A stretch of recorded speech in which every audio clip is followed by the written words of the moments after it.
All right, Sunny Linkfield is a survivor of Straight Incorporated. This abusive teen rehab center convinced thousands of parents that normal behavior was a sign of druggie behavior. I say druggie. Sunny was an overachiever, but became a moody teenager, experimenting with pot, alcohol, and a few other drugs. After her parents read an article in Reader's Digest, they dropped her off in a warehouse called Straight Inc. Straight Inc. was an abusive mind control cult that practiced torture techniques formerly used in communist China and North Korea on youth. These techniques were ostensibly employed to help straight victims overcome the problems and addictions that straight claimed they had.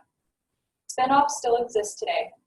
Sunny is now a makeup artist, esthetician, and trainer in retail cosmetics. She was recently interviewed in the new documentary, Fix My Kid, and was also the lead makeup artist for the film. Ms. Linkfield is active with the International Cultic Studies Association. She has been interviewed for NBC Nightly News and has spoken at Columbia University about the troubled teen industry. In April 2013, Sunny spoke with Congressman Miller's office to modify the bill Stop Abuse in Residential Treatment Centers for Teens Act. She also organized a seminar in DC on the abuses in the troubled teen industry. Sunny is active in raising awareness abroad on these abusive teen programs and is fighting for the U.S. to ratify the United Nations Convention for the Rights of the Child. Currently, the U.S. and Somalia are the only two countries who have not ratified the treaty. Somalia has ratified it now. We're the only country who has not ratified the treaty for the rights of the child. Wow. So without further ado, presenting Sunny. Thank you. Thank you. Well, thank you, Ashlyn. Hi, my name is Sunny Linkfield, and yes, I'm a survivor in many aspects of life. I'm a survivor of Straight Incorporated. It was a behavior modification program, similar in some ways that Zach was mentioning, and also Kids of Bergen County, which was a spinoff from Straight Incorporated. I call the gentleman who started Kids of Bergen County a maniacal megalomaniac, because he was in Straight when I was there as well. Very abusive, very terrifying. And he ended up, I'm just going to give you a short closure for that. He ended up becoming, as Bill said, a priest, but we have since defrocked him. So, yay! Once they found out the abuses that he perpetrated on youth, they did defrock him, so that's good news. I'm going to start out just a little bit. My presentation is a lot of visual. I'm going to be playing a lot of videos for you so you can get an idea of some of these programs and what they look like, especially mine. I'm going to give you my story briefly, and then I'm going to explain to you the repercussions that I've had since, the physical repercussions, some of the emotional repercussions, and mental. And then also explain to you, as Zach was doing as well, what are some of the alternatives for parents? Are there alternatives for parents? So I'm going to start off a little bit about me. Yes, when I was a child, I was an only child. My mom had grown up in a very strict Southern Baptist cult in Georgia. She was the youngest of 13, and she was not allowed to associate with anybody that was not a Southern Baptist. Fortunately, she met the lady I'm named after, who said she was an amethyst. And she said that was a new form of Southern Baptist, so she was allowed to associate with my mother. Of course, we know an amethyst is a stone, but that's another story. So my mother met my father at UGA, and my dad was a Yankee, and she left as soon as she could. So I grew up, when I was born in New Jersey, and born in Florida and raised in New Jersey as an only child. My dad was gone most of the time for work, traveled the world, and he was a medical entomologist, and my mom was a stay-at-home mother. I had a great childhood growing up. I was very driven, very smart, very talented, very sweet, very kind, loving, very nurtured growing up. But also my mother suffered from a lot of health issues, so I was very independent as well. And I thought it was normal until I had counseling maybe about 9 years ago. I thought it was normal that I would make my own lunch in elementary school, make my lunch, make my breakfast, wake up with my alarm, ride my bike to school by myself, come home, do my homework. Sometimes I'd have to cook dinner for my mom because she was sick. I thought all of that was normal. So as I progressed, I was a dancer, a singer, an actress, but I was also in the gifted and talented programs. I was in the unified math program. I really strove for perfection for myself. And I don't know why, if it was just within me or if it was that I was trying to get my father's attention. I have really no idea. I still haven't figured it out to this day. But I know that I like to be very successful. And I work very hard at whatever I do. So even when I was younger, by the time I was in 7th grade, I had peptic ulcers because I was so stressed out trying to be perfect. So by the time I got into high school, things were very volatile at home. My mom was very sick. She had kind of regressed into herself. She didn't talk much. She had isolated herself from a lot of friends. My father was a full-blown alcoholic by this time. So my mother had tried to talk to people about that, but they didn't believe her because he was a functioning alcoholic. So this is the family dynamic that I was dealing with. I told my parents when I was 12 that I wanted to go to family counseling. And they looked at me like I had 3 heads. I said, I need counseling or I want to go to church because I can't deal with what's going on at home. And, back then, teenagers didn't say that or kids didn't say that. So it was really challenging for me knowing that there was a problem and not knowing how to deal with it and seeing the family dynamics. And then I could tell that I was becoming the scapegoat. Because little things like the gate would be left open and I would be blamed for it, and then you'd see the landscaper walking through the backyard or different things. And but meanwhile, I was given a lot of freedom from my mother because she trusted me, she said, and she had no freedom. So I had extra freedom. So by the time I got into high school, freshman in high school, 15, I had no curfew. So by the time I got into high school, I was dancing 5 hours a day, 6 days a week.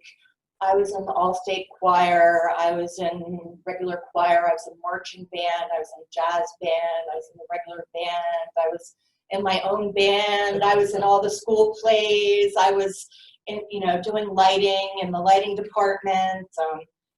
You name it. Oh, plus I was working. I was working in a restaurant illegally, of course, making $250 a week back then, 100 years ago. It was really good money.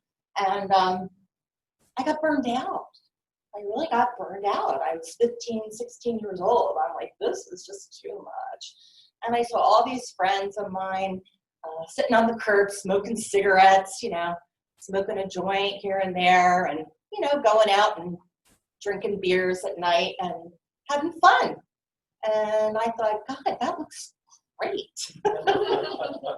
I'm sick and tired of this life. This is exhausting, So I decided to hang out with them a little bit. And, I was having fun and enjoying myself. And I just kind of let my guard down a lot. And I started to look at my home life and think, God, this sucks.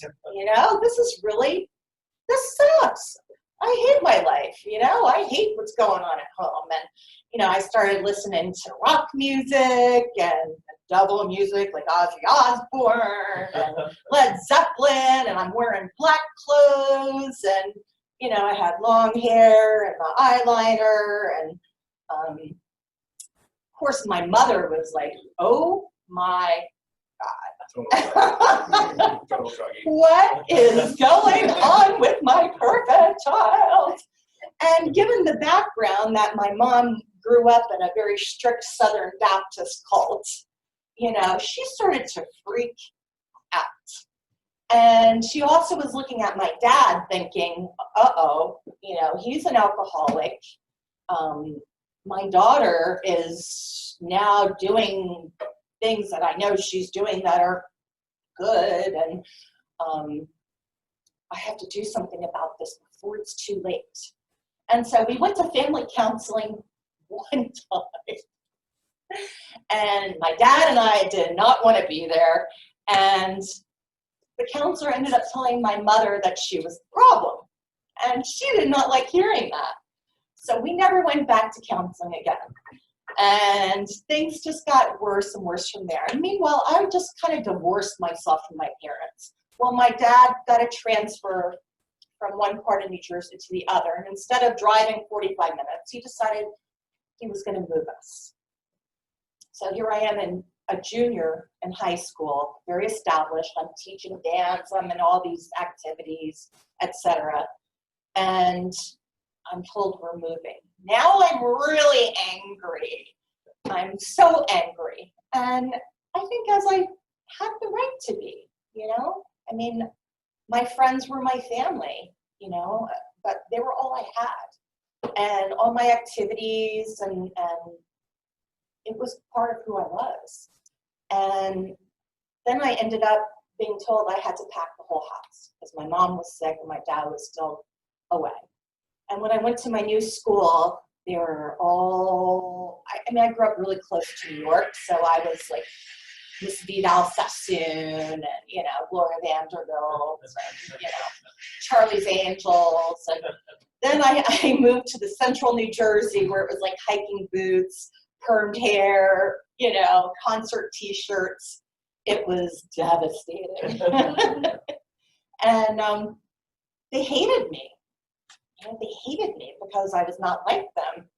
And so I was completely isolated by that time, completely isolated. I fell into very deep, dark depression.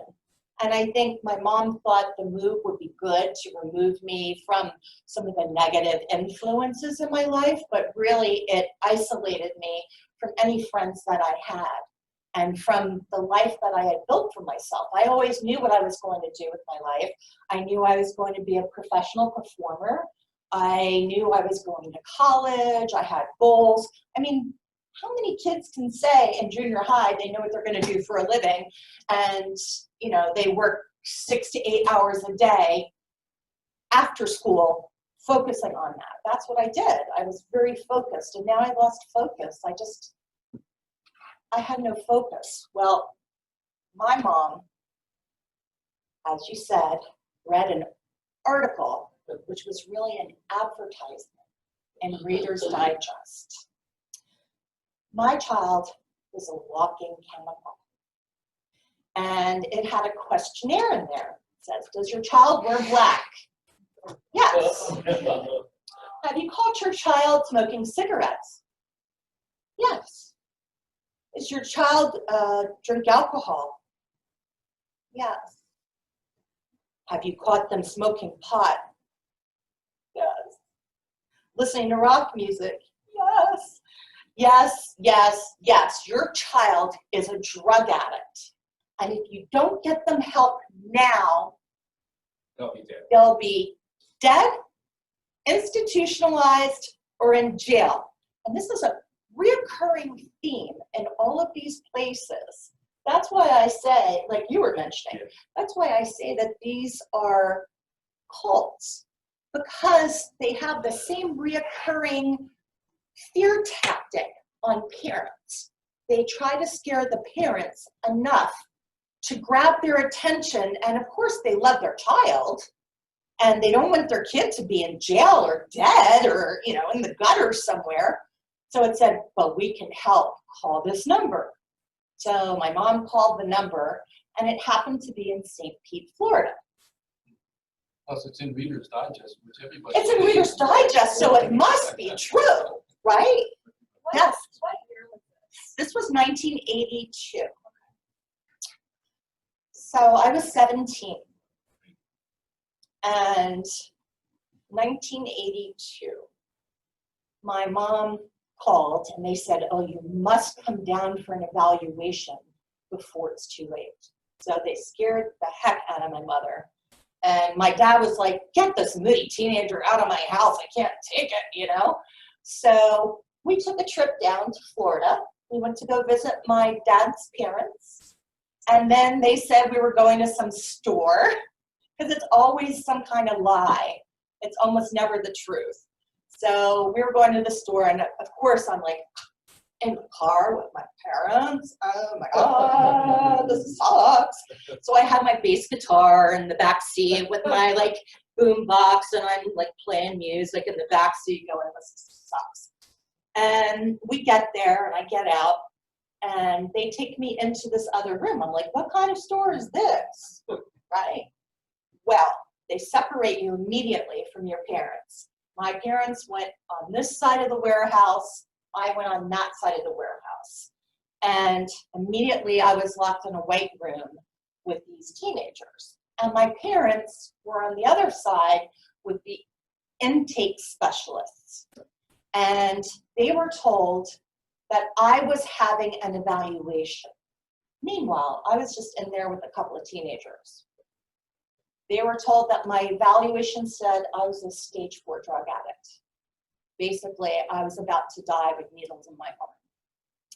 And if they didn't sign me in, it could be my last day. So of course, if my parents left me, they would sign me in right then and there, which they did. Of course, on my side, I was told that I needed to sign the papers stating that I would give the program a try for 2 weeks, because that's what my parents wanted, and they would not take me home unless I tried the program for 2 weeks. And because they loved me, they wanted me to get help. So I said, well, you know, I don't know what I did that was so wrong. I mean, I know I was being a little, you know what, but okay, for 2 weeks, I'll try it. I don't know what it is, but okay. So I signed it. I didn't know that I was signing my life away, and my parents had signed their parental rights away to these people. So now these people were in charge of my care. They had these things called open meetings. So all the parents were there, all the siblings were there, and then we were on the other side in these chairs. And we would have to sit there while the parents would stand up and confront us and say how horrible we were, but they were glad that we were in there. And we would just have to say, love you, Mom, love you, Dad. But meanwhile, we were terrified. And this is where I would like to show you a clip of a trailer from the movie that we have made, or we're making, called Fix My Code. This just gives you a brief overview of Straight Incorporated.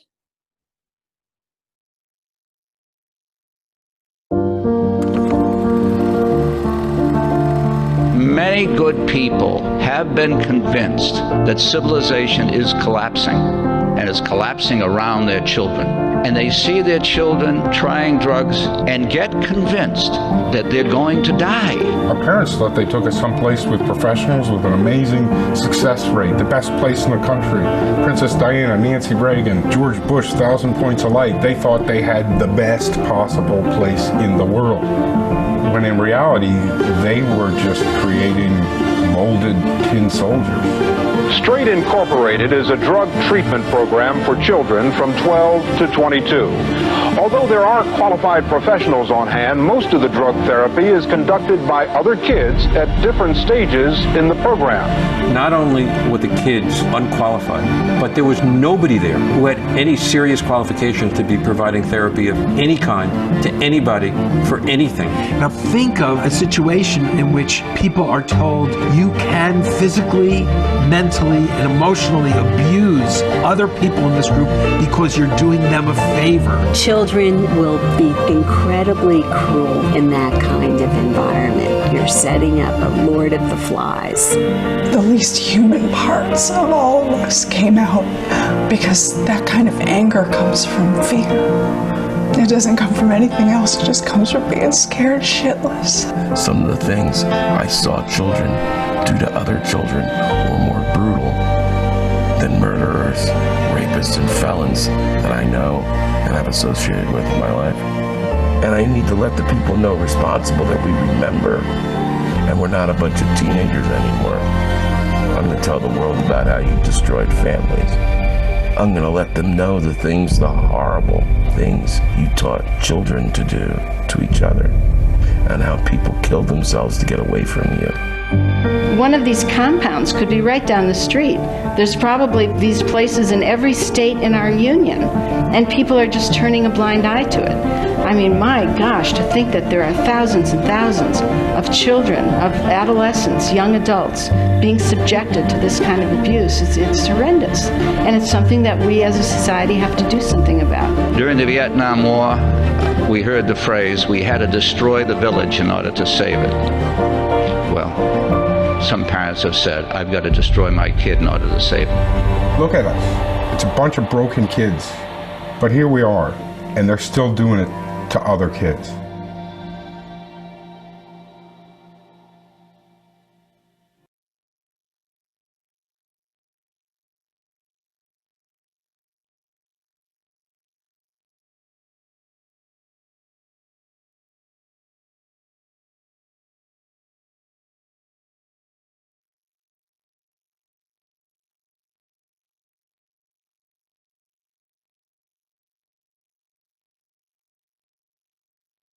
For you guys. Wow, Steve.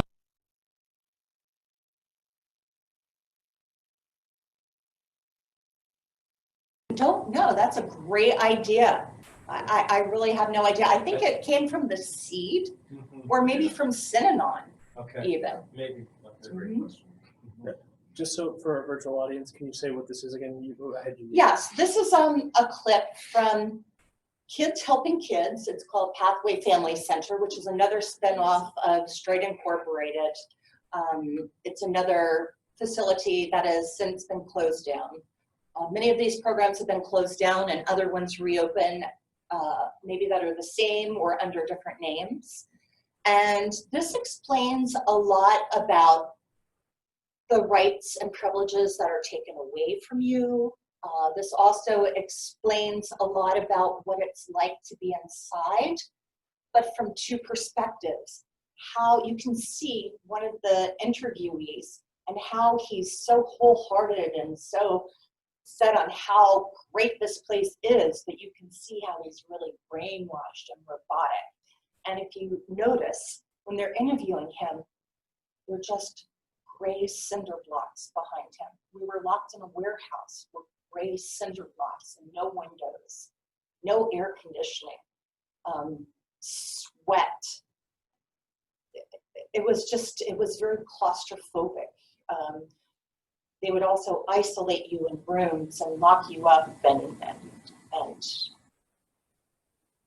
torture you. It was really, I mean, I can't even explain it right now in this short period of time, but this will help to explain a lot of the privileges in these places that have been taken away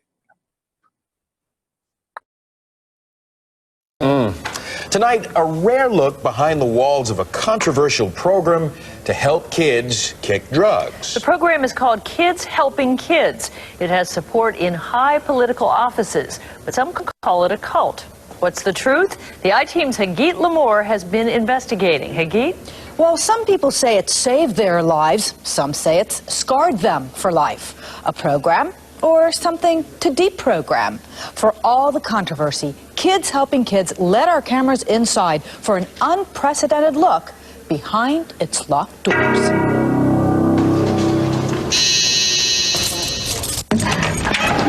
It is a secure facility. You're about to enter. Our doors are locked. A place of desperation and hope. The ants go marching 3 by 3, hurrah, hurrah. Where the tactics may seem bizarre and at times robotic,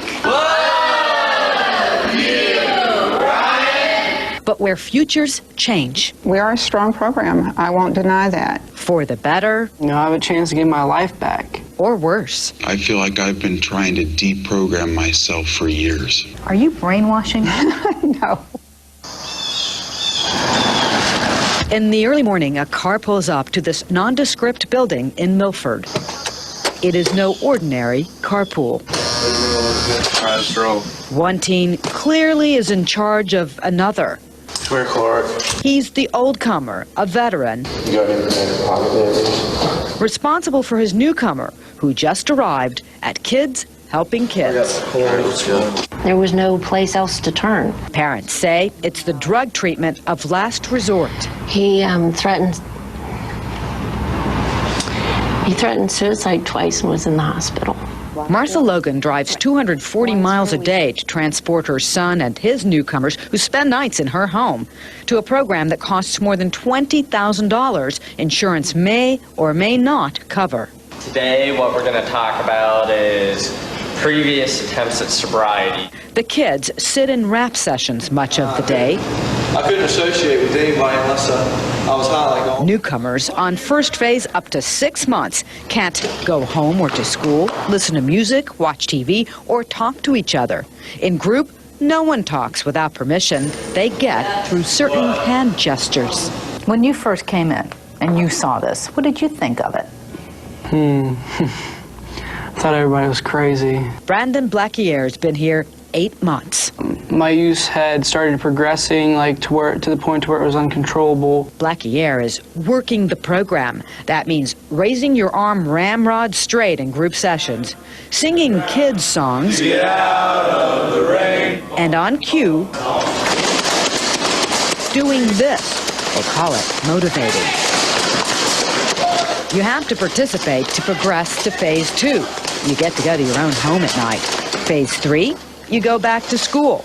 5 phases in all to graduate. What about the motivating and the arm holding and the hand gestures has helped you to kick drugs? When staff sees me raise my hand all day long, or staff sees me motivate till I'm about to fall out of my chair, it shows that I have willingness. You know, these things are so simple that they mean so much. The hand signals, the waving your hands in the air, the sitting there all day is insane. Ed Norton's parents pulled him out of the program he calls... It's a cult. I mean, they tell you it's a long-term program. They don't say it's a brainwashing camp. I didn't know who I was anymore. I identified with them so much I had lost who I am. This graduate took 16 months to get through the program. I call it brainwashing. I call it cult-like tactics. Why? First, there's control by other kids. The old comers have complete power over you. They'd throw me to the ground, usually my head would hit there pretty hard, and then everyone's got to turn their head the other way. Get in my chair. There's no privacy anywhere, ever. You get to go first. Then there's what we heard in this smaller session for kids in later phases. It's really hard for me being in rehab, me saying, I can't talk to you. They can't talk to outsiders not approved by KHK. This is why I do classify this place as a cult, because you're not allowed to make any contact with people outside of the program. If you do, the other old comers that are with you at school are supposed to tell on you. And that could get you started over from phase 1. No one should be abused emotionally or physically in the name of treatment. Ed Norton's parents say he still has nightmares about his time at KHK. He's sober now, in jail. We don't abuse our kids. Penny Walker has run Kids Helping Kids for 23 years. We deal with difficult kids and sometimes difficult families, and we're not going to please everybody. Walker says the program has changed over time, eliminating some of the extreme restraints former clients described to the I-Team. When kids have power over kids, can that be abused? It can be. We watch very diligently for that. What has changed is we don't tolerate violence anymore. So why need all those rules and strange behaviors?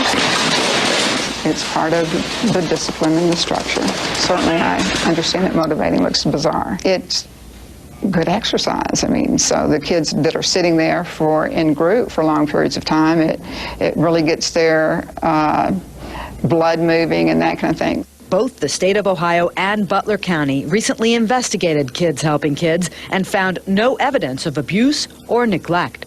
The program touts support from local senators, representatives, and business leaders. Walker says the program is not a cult. Are you brainwashing? No, I don't think we're brainwashing them. What's up, Mom? Well, we're not trying to control their minds. We're trying to give them control. We're trying to empower kids to make good decisions for themselves. The long day ends as the kids move to their host homes, where the rules remain, as does the controversy.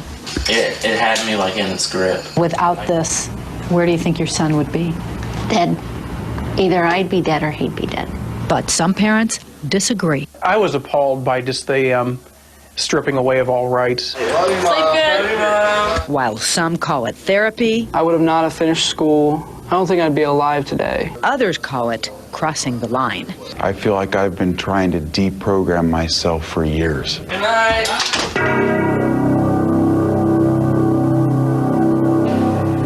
The director of Kids Helping Kids also sent us this follow-up email to stress that Kids Helping Kids is a community, not a cult. She says all those rules provide the structure these kids need in order to kick drugs. Interesting. Higgy, some of the kids were on camera and others were disguised. Their faces were disguised. Their preference? A couple of things. One, the mother said her son had tried to kill himself and commit suicide, and he was hospitalized, so she put him in this program. And she drives 240 miles a day. And they used to use sleep deprivation, sleep, food, water, and toilet deprivation on us to help us to conform. Plus, we would have to sit ramrod straight and look straight ahead. And we would have to sing these songs in between this motivating because it kept our minds completely occupied. It's just in the same way that meditation and, you know, saying mantras all the time, it keeps your mind from having any kind of free thinking. So we never had a moment to think for ourselves, ever. Singing the stupid children's songs, but the words were replaced with straight. You know, I am straight, hear me roar as I am walking through the door, or just crazy stuff. A lot of songs now I can't even listen to because they remind me of straight. But you know, the driving and the driving and the driving, we would sit in cars for hours and hours driving with our old comers, and we were not allowed to look out the window. We were not allowed to read street signs, cereal boxes. We were not allowed to have knives, and we were allowed to have a fork. But even at home, like the parents saw what was going on because I was out of town, so obviously I couldn't go home. But I went to host homes, and the parents would see the abuse that was going on, but they were told that that was part of the program and it was helping the kids. Yeah. So some of the people had black eyes? Yes. So when you went to the host homes, they would see this bruises. Oh, they would see it. Yeah, a lot of that was from the motivating because we would do the motivating, and we were like, our chairs were, these chairs had hooks on them, the blue chairs. They were hooked together. And your goal, as you saw in this video, was best because it shows really how you were supposed to motivate. And your goal was to unhook the chair and to like move across the floor, because the more you showed your willingness, as that guy said, to be called on. So basically, as in Robert Lifton's book that you were showing, Thought Reform and the Psychology of Totalism, it's like they highlighted half of that book and created Straight Incorporated. because what they want is they want for you to, how can I express this? In order for you to show change, you have to show that you were so horrible.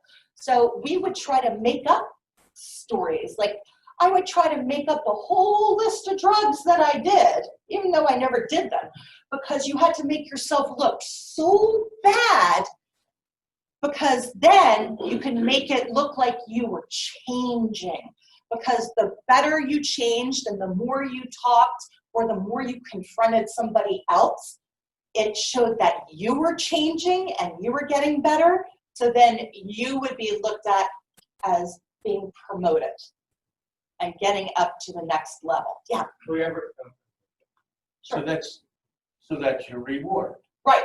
You're basically just getting behavioralism on you, and right, but it's according to them, and they keep you, as Zach was saying, and as in the book was saying, they keep you confused, because one moment you understand what that is that they want from you, and the next moment you're completely confused and they're confronting you for exactly what they told you to do, to break you down again and start you over. Yes? Is there some significance in this color blue? I asked that because the blue chairs? Yeah, the color blue itself. I don't know. I asked that because in Jehovah's Witnesses, like, we have a logo called Jehovah'sWitnesses.org, and it's in blue. And also when the elders, there's pedophilia problems in the congregation, they put it in a blue envelope and send it to them. In the files, all blue envelopes are for pedophilia. I was just wondering about this color blue. I had no idea, but I tell you, I see those plastic blue chairs and I get nauseated. Well, yes, sir. I noticed the only time you see adults is when they're like in an office or something like that. And all there were no adults. So it's all kids, even the I don't know if you have a name for the overseers, the managers, or whatever. My question is, do you have a sense for what the training was like for those overseers? Oh yes, I went through the training. It's I think it was 60 hours of training at Straight. I mean, what? So once you graduate, you can go through 60 hours of training through them to become a counselor. So what? How do they get the counselors to do that stuff without any direction at the time it's happening?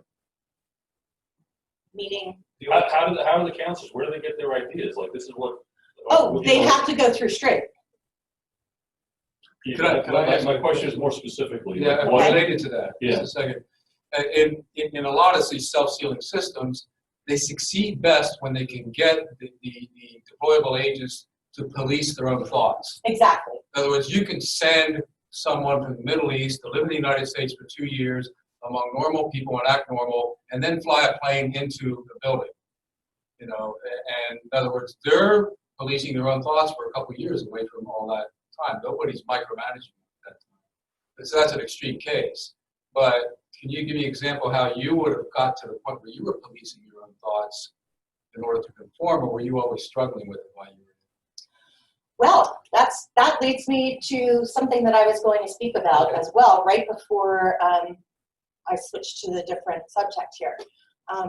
While I was there, I was a month into the program, and every night you have to write these moral inventories, like what is your problem, how are you going to change from it, what steps, using those 5 steps, you know, are you going to use to change from your problems, and what is your goal for that? But of course it's being read by somebody and analyzed, and you're judged on it, and they can report you the next day if you say something you shouldn't say. But a month after I was there, and still like this about the place, I was called into the executive office, which doesn't happen. And I was put on the telephone, which doesn't happen. And it was my mom. And she said, I have 6 months to live. I have cancer and I'm going to die. I'm glad you're where you belong. I'm glad you're not here watching me die and your dad drink himself to death. I'm glad you were able to. And at that moment, I really lost a piece of my soul. I figured she knew what was going on, and I figured my mother's dying wish was for me to conform to the program. And I thought I must have done something so horrible, and of course I was told I was the worst person in the world, you know, but I must be this horrible person that they told me. And that night I was stood up in one of those meetings before the open meeting by the executives, and they said, "Sonny, tell everybody in the group what you found out today." I'm in shock. I mean, not only am I in this insane place, when I was there, there was at least 300 kids at the time. So it was crazy. And I said, I found out my mom's gonna die. She has 6 months to live. And they said, how do you feel about that? I just stood there like, sad. All of a sudden, the hands start going, everybody's like, like they're freaking out, right? And they start confronting me. You don't care about your mother. You hate your mother. You're a piece of shit. You're a lousy, all these words, you know, coming up to me, spitting in my face, pushing me, confronting me. And this is, you know, horrible to begin with. Not to mention, I haven't even begun to grieve. I'm in shock. And then I'm told I'm this terrible, horrible, evil person, and I'm the one that's killing my mother because of what I did. And then it got so out of control. All I remember is they said, take her away. And that usually means they take you into some room and they restrain you on the floor, 5-point restraint, where they have 5 people sit on you and pin you on the ground. But I don't remember any. I have no memory. But that's really how they control you and how you start to lose your own mental functions day after day after day after day after week after week after month after month after year of this insanity. Just after a while, you don't even know what you're thinking or feeling anymore. You just kind of conform and try to figure out the path of least resistance to graduate. And you just make up stuff. You make it up. You try to sense and feel what's going on and pick out who the weakest person is in the room and attack them first before you can be attacked. And that's self-survival. And they always wanted us to be the people that were abused to be the abusers, because then they had control over us as well. So, and I think I wanted to show that last clip as well, because I think it correlates a lot with other cultic avenues. It shows that how these places are cults, just like any other cults are. You know, they use the same type of tactics, whether it's something completely foreign to what you all have heard of or you've experienced, but really they use the same type of tactics: sleep deprivation, blood deprivation, food deprivation, you know, brainwashing, all of this. It's all the same type of thing. There's nothing new under the sun. It's just a different approach to it. And you have up here something that I wanted to share with you, the repercussions of all of this. This is something I'm really, really suffering with now, and I think it's important for people to start talking about, is what are the repercussions of some of these programs or any of these cults, you know, we have been abused in. Of course, when you're a teenager, lack of nutrition. I mean, I guesstimated, and I wanted to motivate so hard because I was an athlete anyway. So I was like that guy. I was like, crazy. Out of my chair, like, flying through the room. I was all the way on the other side of the room, you know. Banging my brain probably against my skull, you know. And my spine ever since has changed. I have no curve in my spine. My spine, actually, my cervical spine now curves the other way. In fact, it goes like this. I have curved, that's my neck on the left, and that's a normal cervical spine on the right. So it's nothing alike. I mean, I'm suffering from migraines. I'm suffering from, I'm starting to fall now because of my C5. I'm having difficulties with my spinal cord.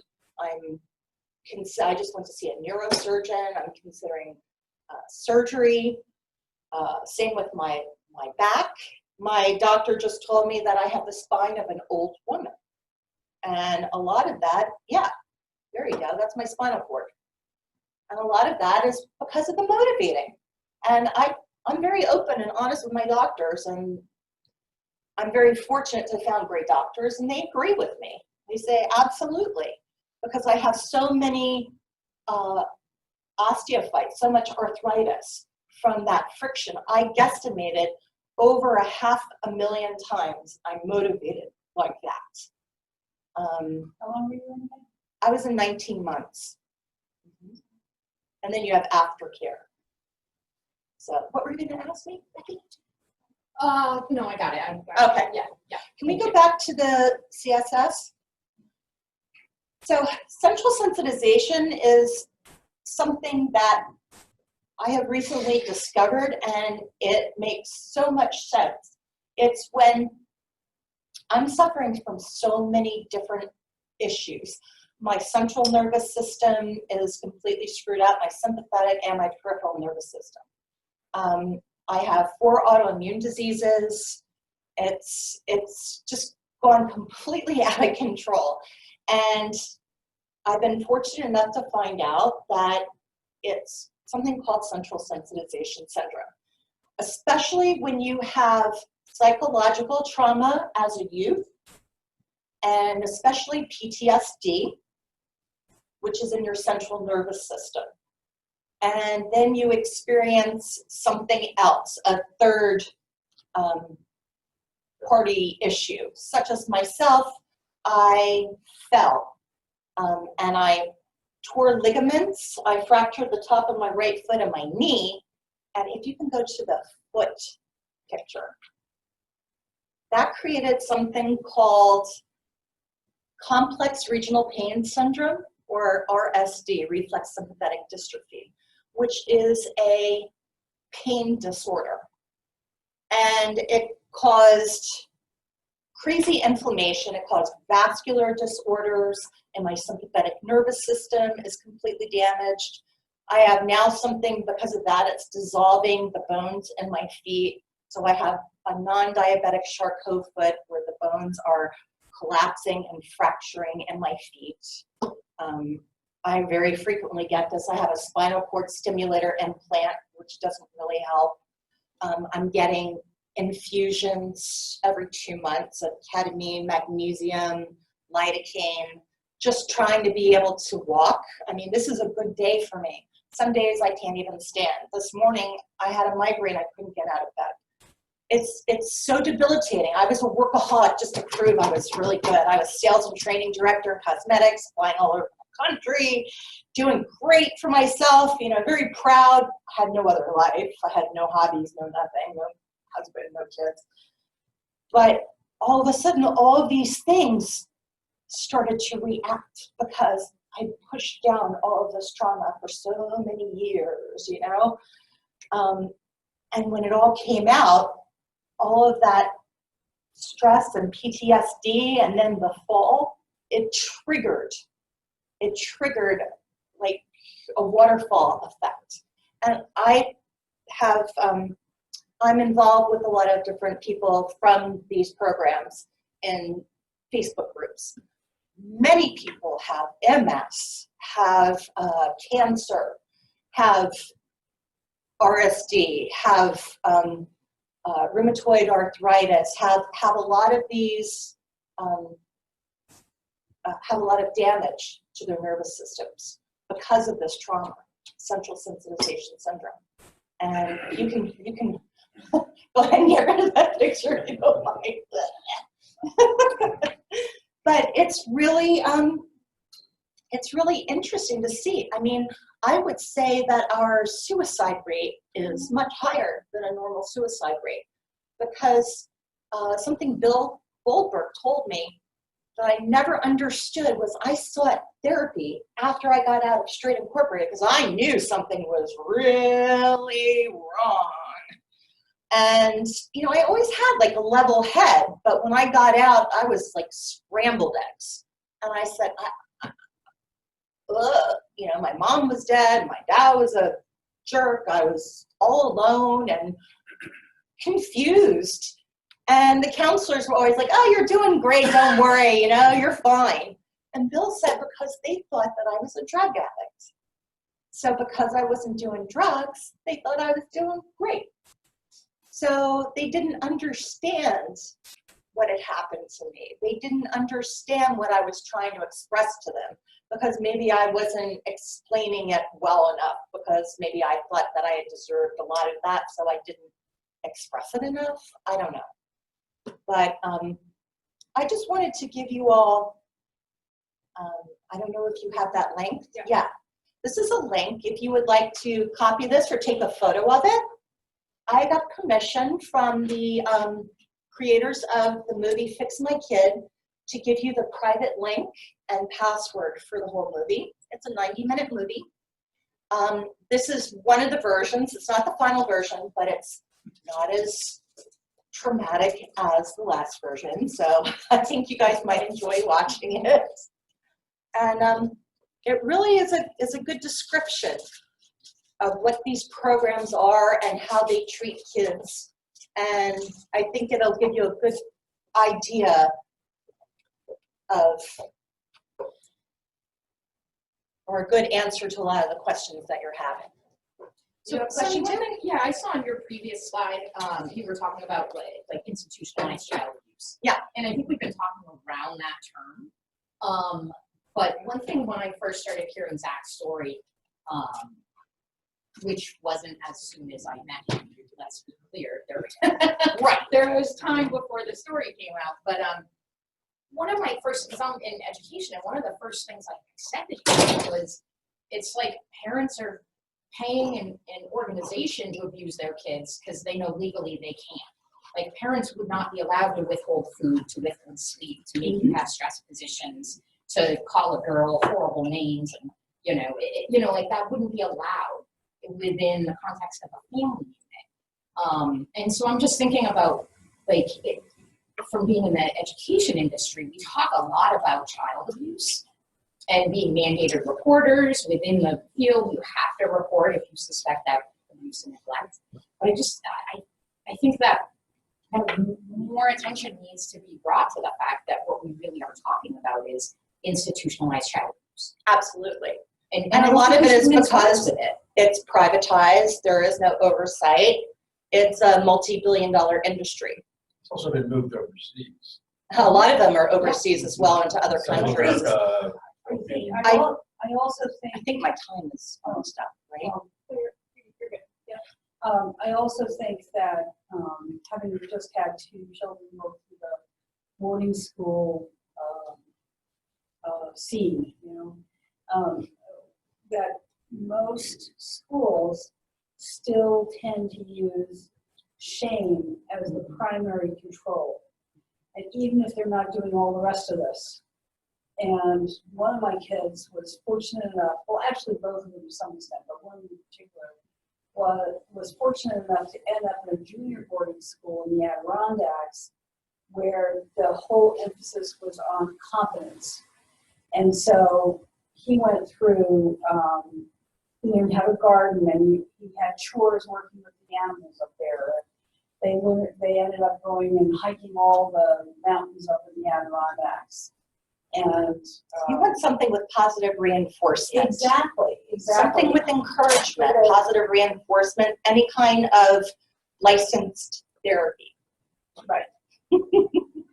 Exactly. I do have a quick question. Do we have 3 minutes for that last presentation? And did you have a quick question? Well, so there's some online question. They just wanted to know how you help I blocked everything out. I blocked everything out and I pretended like nothing had happened, because after a while, I would try to talk about it and people didn't know how to respond. People didn't understand what I was talking about. It made them feel uncomfortable, so they would just change the subject. And it hurt so much that it was better for me not to talk about it. So after a while, I blocked everything out. And we call it Swiss cheese brain, because a lot of things were so traumatizing you really can't remember a lot anyway. And it's very typical for us survivors that after 20, 30 years, all of it just starts to vomit out. So that's what happened to me about 9 years ago. Yeah. I'm going to show this really quick. This is alternatives for parents. Are there? This is an excerpt from a really great segment from the doctors. You might want to look it up. It was excellent. Okay, so it's supposed to be from this. Yes. Okay.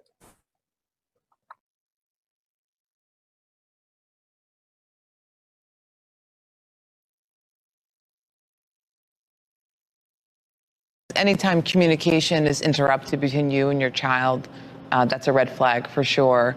There needs to be medical personnel on site at all times and available that are qualified. The program needs to be able to, without hesitation, provide you licensure credentials, things that vouch for any adult that may come in contact with your child. Another red flag is if there are other program participants that are responsible for enforcing any rules or sanctions or treatment of your child, that is an absolute no. Many programs use peers to provide treatment or peer discipline. That is a no. That is a non-negotiable.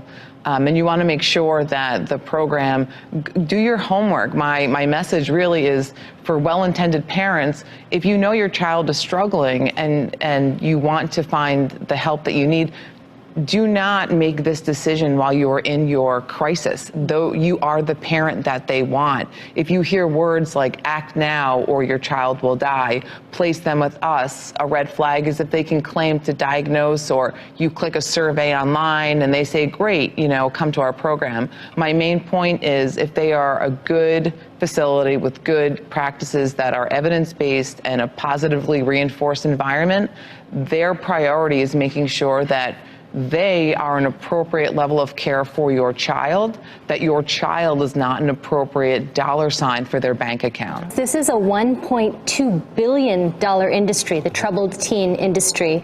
There's 17,000 residential treatment centers out there for teens, so you really have to be so wary and really know these red flags, because like you said, not every parent is ill-intentioned, and kids are hard. The other thing, too, I want to just add is we're talking about kids who are still school-age kids. So if you're taking your kid and placing them in one of these facilities, get your school involved. And if your child has had some psychological issues or behavior issues, there should be a family doctor. So you shouldn't just be dropping your kid off without the supervision and involvement of a whole team of other professionals who can serve as checks and balances to make sure this facility is following and the one thing that I've heard in all of your stories is a red flag. We're going to have all your red flags on our website. I think it's really important for parents to see these, but it's the idea that parents are not able to even see where they're sending their kids. They want money, yet you can't see what's going on. I want to thank all of you for sharing your stories, and so sorry that you've had to go through this.